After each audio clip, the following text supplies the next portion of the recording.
Released on Netflix in 2018, the legacy of a white-tailed deer hunter follows Buck Ferguson, a star of a popular TV show, a star of a popular deer hunting TV show on a hunting trip with his son Jaden.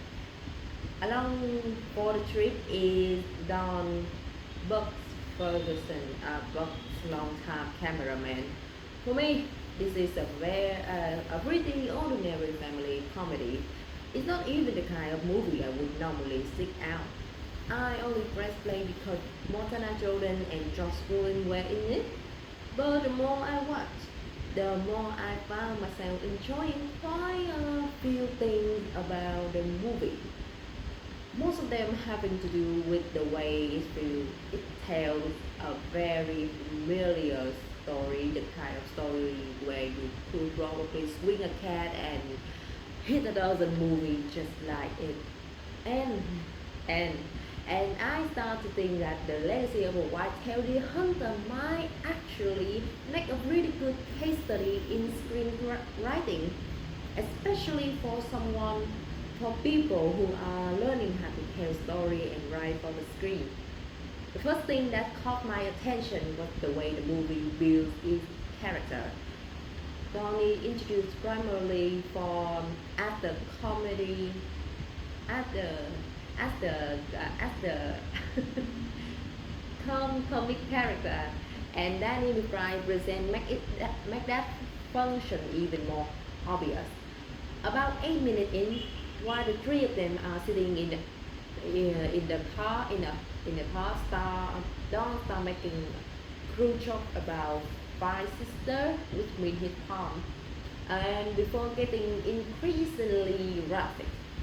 But but immediately tell him to knock it off because they already talk about keeping that kind of sexual stuff off the street, out of the street, and that one very short exchange is enough to establish Don as the kind of guy who is so carefree that he becomes obnoxious. Someone who regularly saying at the wrong time and have very little sense of where the line is. So later, when Don showed Jaden explicit photo of his girlfriend taking part in an orgy, I don't feel like the movie has suddenly twisted um, the character into someone else. The movies never specifically tell us that Don is going to do something like that, but I but it had already shown us that Don is exactly the kind of person he could. And what I appreciate even more is that the movie doesn't turn Don into a clown for the entire runtime. He primarily, primarily, primarily, primarily, primarily, uh-huh.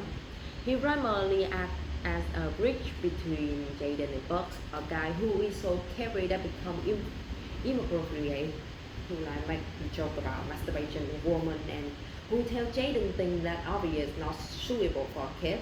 But Dawn and Buck also have their own unresolved issues. They just don't all become they those issues.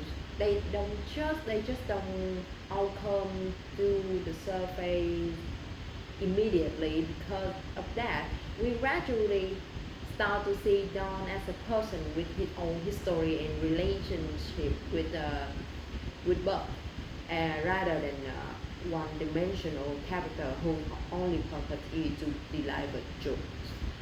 And that's one of the things that made me realize the movie is more carefully constructed than it initially appears.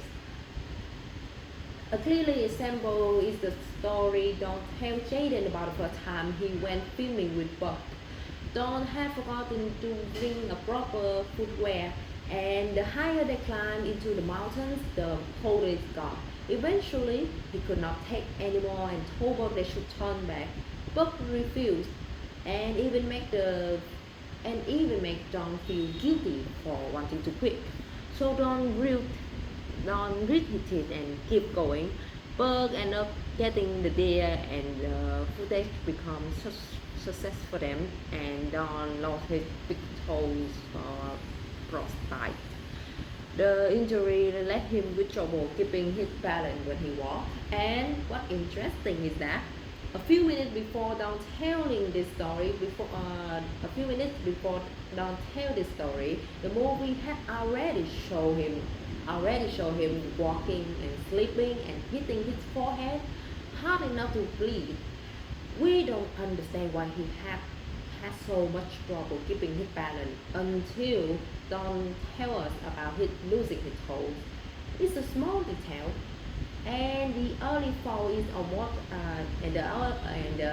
the early fall is on what play like an incidental bit of physical comedy, the slapstick comedy one, but it showed that the movie know how to hold on to information and reveal it at the right moment instead of explaining everything as soon as it happens.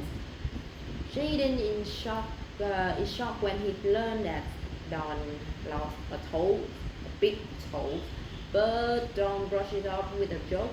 He isn't telling the story to complain about Buck. Quite the opposite. He uses to explain that Buck was right. That Buck wants people to push themselves before their limits, and that Jaden should try to understand him. But about 10 minutes later, Don showing Jane when Don showing Jaden those explicit, explicit, explicit photos of his girlfriend lead to an argument between Don and Buck. One thing lead to another, and Don bring up the missing toes again. This time, he called Buck a selfish asshole and decided he's done going along with him. The exact same event from the past had taken on a completely different meaning because the relationship between the two men had changed, and it's not just a callback. It's actually a detail that had planned early and then brought back at the right moment to create conflict and reveal something about the relationship between the two characters. And that's one of the reasons I'm so enthusiastic about recoming the legacy of a white-tailed deer hunter as a case study. The movie keep introducing small details and letting them fit there, just fit there. Those details don't necessarily have to tell us exactly what is going to happen later. What matters is that when something does happen, it feels believable